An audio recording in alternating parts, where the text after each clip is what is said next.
didn't turn my audio on. Anyway, today we're going to talk about, I got the results in for a poll that I did, and it's in the title. So I put this poll out, I think it was in January. Which is the most valuable to you? Don't think, just select, I said. 4 categories: your health, your wealth, your memories, or your possessions. And I've also spoke about this topic on a few videos, but what surprised me was the results of the poll that I got in, which did surprise me a lot. So I'll read out the results and then we'll break it down and discuss it. So health, 38% believe that that was the most important. Your wealth, 50% believe that that was the most important.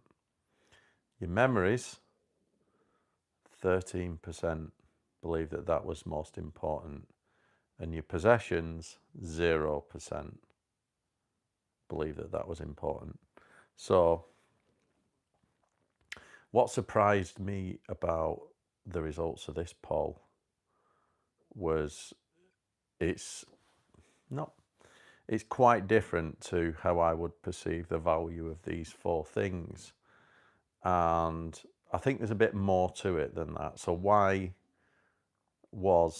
did your wealth come up the most important? And I think whatever's most important to people tends to be the thing that is possibly bringing them the most pain at that current moment. So we always think about whatever is, on the tip of in our thoughts currently. What's giving us the most pain, because that tends to be the most important. That's the thing that's, we're obsessing our thoughts over and everything. So why was your wealth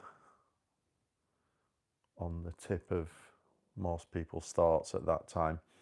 Maybe, I don't know. I don't want to make assumptions, but it is telling that your wealth came up top there when I did not think it would at all. That's not what I would value as the most important. But the fact that it is suggests that it's on people's radar. They're all thinking about the wealth being the most important thing in their life. Now, if that point then is bringing them the most pain, then it would suggest that all is not well in that department, right? And there's things that you can do about that, but it reminds me of a couple of nights ago, I recorded a podcast with a girl called Danielle in Sydney.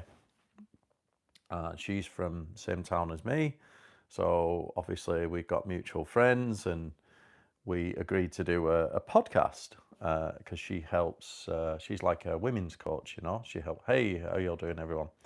So she helps women, achieve their goals. And what she told me was, a lot of the women that she helps, their primary focus in their life is their relationships. Now, that would suggest that that is where they're getting the most pain from, which is fair enough, I think relationships are that important that if a relationship breaks down or something happens in a relationship, it really occupies your thoughts and it can completely turn your life upside down. And yes, that's when people start reaching out for help. It's certainly like a lot of people go for answers in things like YouTube.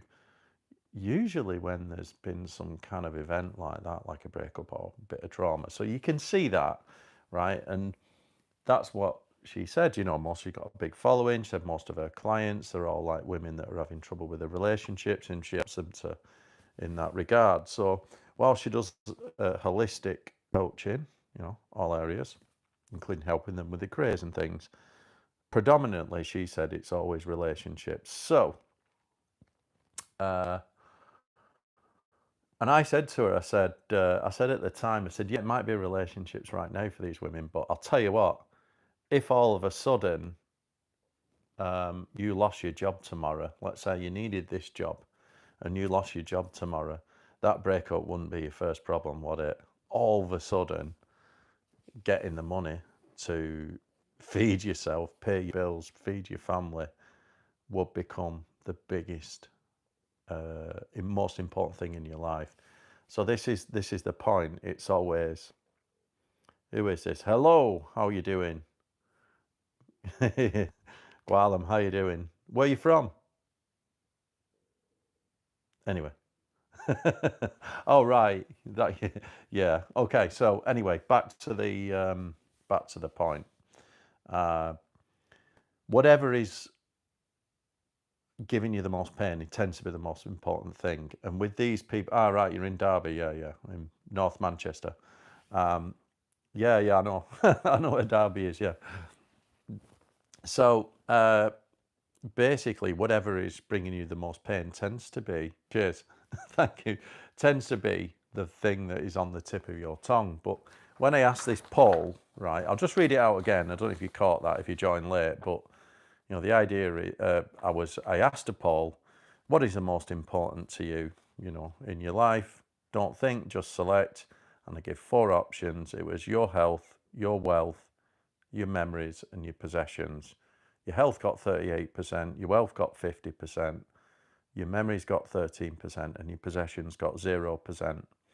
And the point I'm making is that the fact that your wealth came top suggests that that is the primary focus. It's the thing that are possibly bringing people the most pain, and the things that the health is wealth. Yes, you're very, very right. But the fact that people voted your wealth as the top means that that's bringing them the most pain. It's right in front of the thoughts. But if you were in, because I have my own opinion on these 4 topics, but if you were in a different position in life, right, the fact that these people that voted are voting your wealth suggests that that is probably a pain point or a gap in their life. That's where the primary focus. But if you say we're in a totally different frame of mind, let's just say that you had kind of abundance or whatever, and everything was sorted in your life, how would you then prioritize these 4 things? I'll tell you what I would do. I would put your health and your memories as most important. And I would probably, they're all important, but I would probably put your health slightly tipping memories. Your memories, they only got 13%, but your memories are so important. That is something you carry with you through life. And it's like sometimes you have to buy memories. Like you buy experiences, you know what I mean? So if you think about wealth, yes, it's like a primary need, isn't it? It fuels that kind of primary, Maslow's hierarchy of needs right at the bottom. Wealth can give you the basics in life, food, shelter, house, all that kind of thing, safety, right? Whereas memories are considered a luxury, but really memories is part of the human experience. And I value memories massively more important than wealth. And I've got to be careful, because I don't know if that's just because things sorting out in that area. So maybe that's not my focus. My health is very important. I would put health right at the very tippy top. So yeah, that's what I would do. But the fact that people said wealth is most important, I think that's very telling. What can you do about it? Well, if you listen to my content, predominantly most of my content is about helping you achieve your goals, right? Whether that is, through whether that is a financial goal or whatever that might be. It's all about living the life that you want on your terms. And I talk a lot about how to do it, and it's a bit of motivation, but also give some practical advice, right? Because when you think about it, it's, achieving your goals is nothing more than just having the passion for it, creating a plan, forming that kind of identity for yourself that I always talk about, and then every day going living it, working towards it each day. So you need some resilience, consistency, and you've got to have that passion, to be able to want to do it. You've got to be able to want to push through. And I did a live yesterday. You might want to check it out on when do you know that it's going to work? Because I always think that there's whenever you start something new. So, if wealth's a problem, right, fine, you've got to make a change. You've got to do something. Maybe, you've got a job and it's not 100% what you want to do, or maybe you're not quite getting there. You need to make a change, and it's not easy. It's going to take some effort. So I did that live yesterday, talking about when you will actually see the results, when you start noticing results. If you're starting something new, if you're creating a new business, or if you're studying for some, to get a new qualification so you can get a better job. When do you start seeing the results?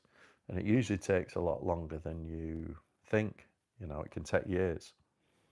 But you first start seeing the results. There's I put forward 3 telling points. The first one was, if you commit to something, you create a plan, you commit to every day working towards your goals. Your first checkpoint should be 1 week, just to check that that you've committed to a week and you're forming the habits. Your second checkpoint should be about 3 months in, because that's the point where you start to notice some, like a really embedded habits. You might start to notice some changes, but that's when you really start to see the habits embedded, and it's just day to day. There's less pain involved in making the change at that point. And then the first sign of actual results tends to come in about 6 months, as long as you're working consistently. So the fact that your wealth came as the most important in this poll suggests that, if I was advising, it would be to make a change and understand when you're going to start seeing what you need to do and when you're going to start seeing results. Because it's like compound interest, right? When you make a big change, it's like compound interest. When you're out there starting something new from the bottom, complete scarcity, you've got absolutely nothing, right?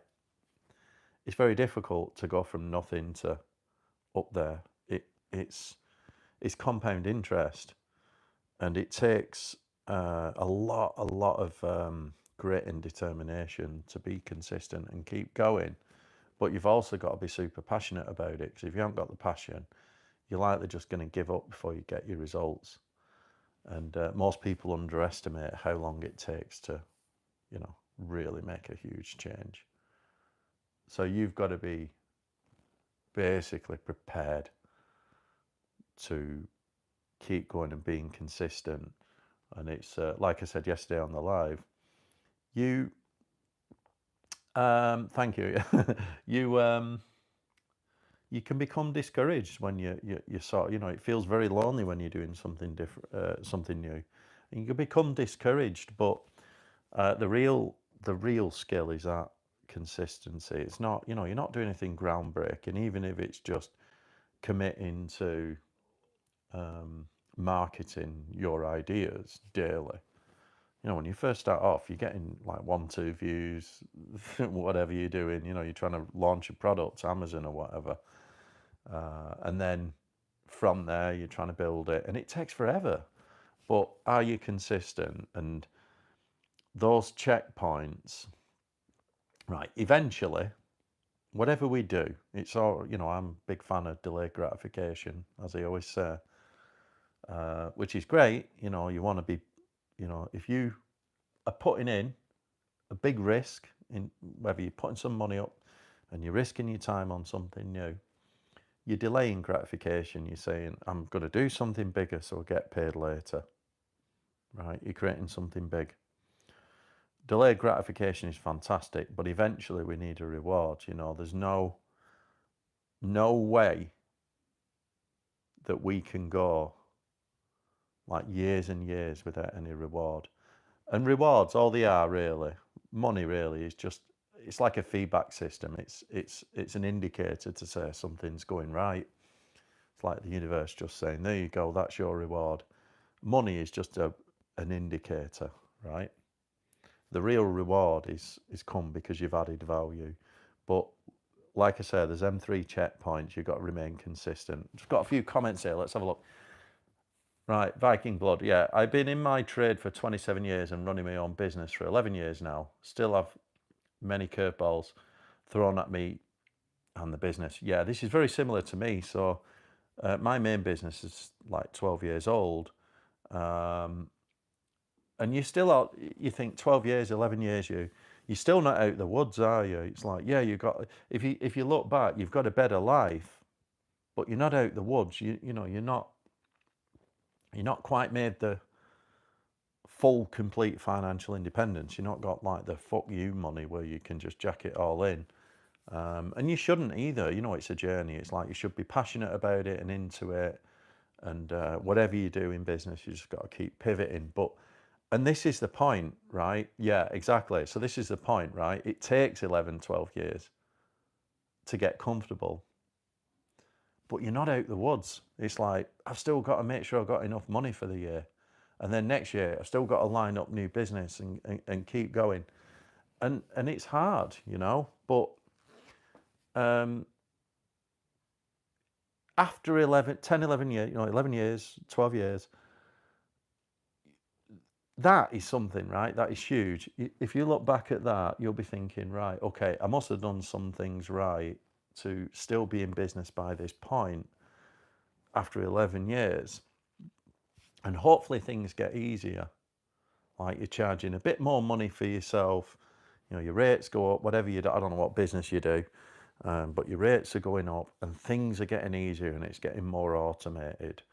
And from there, sometimes I remember like my uncle's business. I used to work for my uncle, right? And it was industrial extraction systems. We used to install extraction systems, so a lot of sheet metal work, a lot of steel work, and it was great. But what he had to do to scale it was get more people. Ah, right, okay, yeah. Ah, GRP, right, yeah, fiberglass projection moldings. I used to be a product designer, so I used to use manufacturers like that myself. Like I did a lot of furniture, GRP furniture, and things like coffee pods and things like this. So yeah, I used to be in that game. I'm not anymore. I'm in software now, but I was a designer for years. So I know about manufacturing processes, and you know, if you think about that, like my uncle, he had to hire more people because it was all about selling people's time for money, which, you know, I think you're doing something better because you're selling product. And I know it's a service, you've got to keep getting clients and things, but where do you go from there? I don't know. I mean, you know, you can scale it up, you can get more clients, or maybe you choose better clients, or you start using your skills elsewhere to pivot and adding new services in, whether there's another side project, you know, a side product that you can offer. I don't know, but better equipment. There's so much.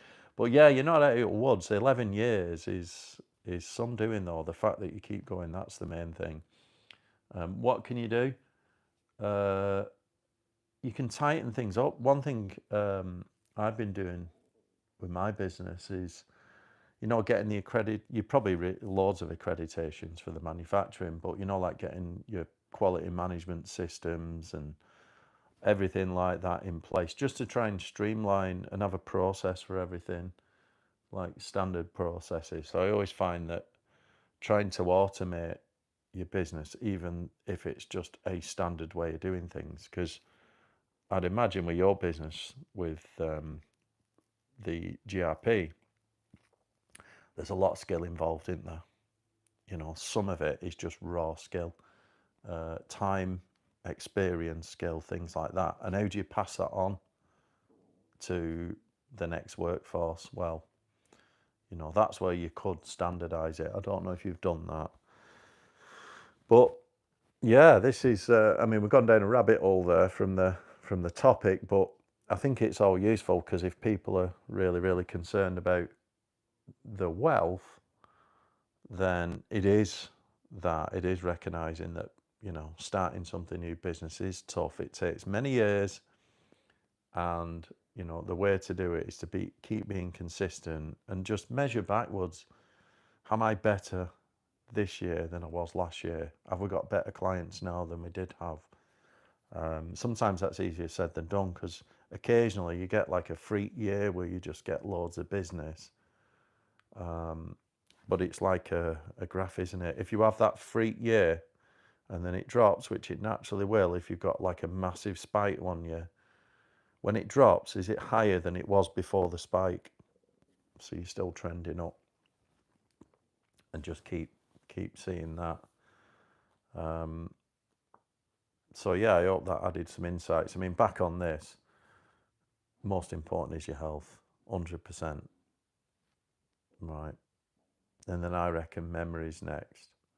Because if you're in business and you're trying to make your mark on the world and you're making changes there, then chances are even that's a memory. Like, I love being in business. I love it. I love the challenge. I love the risk. Even when, like, you know, you think, oh, did I make that deal and you lost out on a load of money? It's horrendous because you get all these ups and downs. You know, you've got peaks and troughs in business, but that's what makes it so memorable, because every time you get a big project win, it's like, whee, you know, it's something to celebrate. Or you win a deal, you know, and it's like, get in. It feels really good. So yeah, I think memories, because memories about your experiences. And if we think about wealth, why wealth come in at top there, 50%. Focusing on money is easier said. You know, it's easy for me to say, don't focus on money, right? But when it's your primary focus and you're not making ends meet, yeah, it is a big deal. I can understand that. I've been there. But you've got to understand that money really is just an indicator that something's going right. It's an indicator to say that you're adding value, right? Because you only get it for adding value. Unless you're cheating someone or doing business dishonestly, you're only ever going to get paid for adding value. Usually it's for adding value. And you might think, well, you know, why don't nurses get paid loads of money? They add loads of value. And why does, you know, some footballer or whatever, you know, get all this money and a nurse gets that? Well, you have to look at it, what value. I don't want to criticise here, right? Because, you know, nurses looking after people, extremely valuable. But why does the footballer get lots of money? Why does society put a huge value on a sports star? Is it because it touches more people's lives? I don't know. Interesting one. Because does the nurse touch someone's life more than a solicitor would? Yes, it is a crazy world, but think about a solicitor, right? Deals with one client at a time. A nurse deals with one client at a time. If you were in the shit, who would you rather want the help off? I think it'd be the nurse, wouldn't it? Yeah, why do we have to pay the solicitor more money? It's a difficult one. This is a crazy world we live in. But when you see these sports stars getting all that money, it's usually because they're touching that many people's lives. You know, it's just supply and demand, the market. People like sport. I don't watch football. I just think it's a huge, or any sport, I just think it's a huge distraction. But that's where the money is, because they seem to be adding value to people's lives one way or another. So yeah, interesting results on that poll. I don't agree with it, but that's my opinion, and that's why we do these polls, because we want to know what people think. And the fact that they chose, your wealth as the top is very telling where people's current thoughts are. Because as I say, what's most important to someone is usually what is giving them the most pain or the most pleasure. You think everything we buy on emotions. We don't, you might think, oh, I'm going to choose the best product I need. There's always an emotional attachment to it, right? So we buy in emotions. We either buy on pain or pleasure. And the reason why people have chose your wealth as top, because that must be a pain point. And that is worth considering. And what would I say to those people? Well, I'd have a look at some of my content on making huge changes in your life, how to do it, the process, like I always say, create the identity for yourself and then go and live it every day. Do 3 things a day, working towards your goals. You don't have to do a lot, just 3 small things a day. What are the top 3 things I need to do today? Spend about an hour, 2 hours doing them. You'll be a lot closer in a week than you would if all you're doing is going to work and worrying about meeting the bills. When you get home, if you do have to work, when you get home, what are the top 3 things I need to do? Spend an hour working towards them every day, bit by bit. Right, that's what I would say. If your concern is wealth, that's what you got to do. You're going to have to take matter into your own hands and make the changes. Right, I'm going to shoot because I've got quite a bit of stuff to do today. So have a good one. See you all next time.